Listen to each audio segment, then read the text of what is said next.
নমস্কার বন্ধুরা, 5ই জুলাই তোমাদের দাদাভাইয়ের জন্মদিনে এই কেকটা বানিয়েছিলাম। কাজের চাপে আমি ভিডিওটা তোমাদের সাথে শেয়ার করতে পারিনি। যাই হোক, আজ জন্মদিনে কেকের পুরো ভিডিওটা নিয়ে এলাম। ডিম ছাড়া সম্পূর্ণ নিরামিষ কেক। দেখতে হয়তো খুব একটা ভালো হয়নি, কিন্তু বন্ধুরা খেতে দারুণ লেগেছিল। তাই বলছি বন্ধুরা, একটু সময় নষ্ট করে আমার এই কেকের পুরো ভিডিওটা দেখতে থাকো, স্কিপ করো না। এখানে আমি কি উপকরণ নিয়েছি দেখো বন্ধুরা।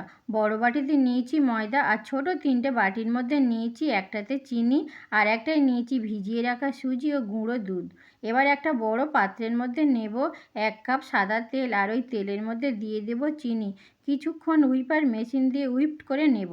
তারপর ভিজিয়ে রাখা সুজি, ময়দা ও গুঁড়ো দুধ দিয়ে দেব। এবার আস্তে আস্তে লিকুইড দুধ দিয়ে হুইপার মেশিন দিয়ে ভালো করে একটা ব্যাটার করে নেব। দেখো বন্ধুরা, আমার এখানে ব্যাটারটা কত সুন্দর হয়েছে। এবার ওই ব্যাটারের মধ্যে দেব ছোট্ট চামচের 1 চামচ কফি, আর দেব 2 চামচ ভরে ভরে কোকো পাউডার। তারপরে দিয়ে দেব ভ্যানিলা এসেন্স ওই 2 চিপির মতন, 1/2 চামচ বেকিং পাউডার, 1/2 চামচ বেকিং সোডা, শেষে 1 চিমটে নুনও দিয়েছি। এবার সমস্ত কিছু শুকনো উপকরণগুলো হুইপার মেশিন দিয়ে ওই ব্যাটারের মধ্যে ভালো করে হুইপড করে নেব।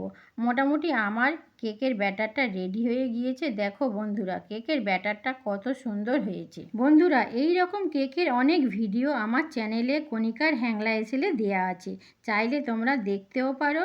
তোমাদের দাদাভাই ও ছেলের জন্মদিনে 2বার ক্রিম কেক বানানোর চেষ্টা করি, যদিও দেখতে হয়তো খুব ভালো করতে পারি না। যাই হোক বন্ধুরা, অনেক কথা বলা হয়ে গেল। এবার আমি একটা বেকিং ট্রে নিয়ে নিয়েছি, আর ওই বেকিং ট্রের মধ্যে সামান্য সাদা তেল মাখিয়ে নিয়ে আস্তে আস্তে ব্যাটারটা ঢেলে দিয়ে একটা চামচ দিয়ে ব্যাটারটাকে ভালো করে ঘেঁটে দিয়েছি।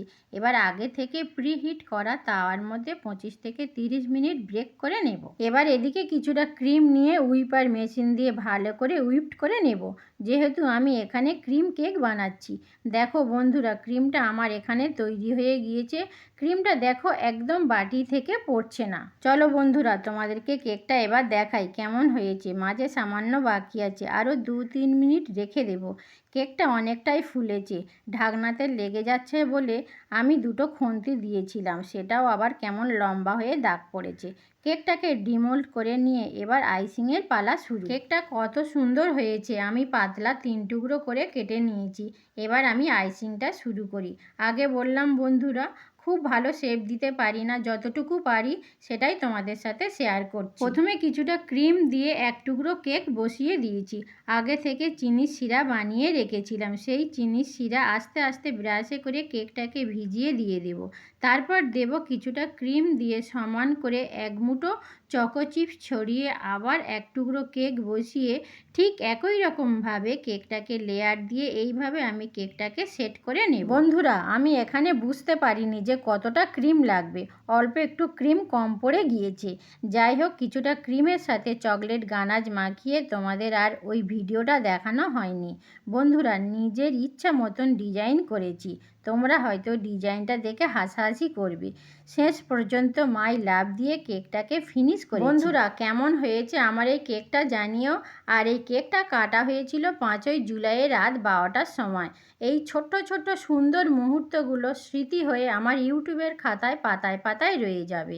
বন্ধুরা, ওর বাবার থেকে আমার তীর্থ তো খুব খুশি, আর তার থেকে বেশি খুশি ছিলাম আমি, কাছের মানুষের এই রকম একটা সুন্দর মুহূর্ত পালন করার জন্য।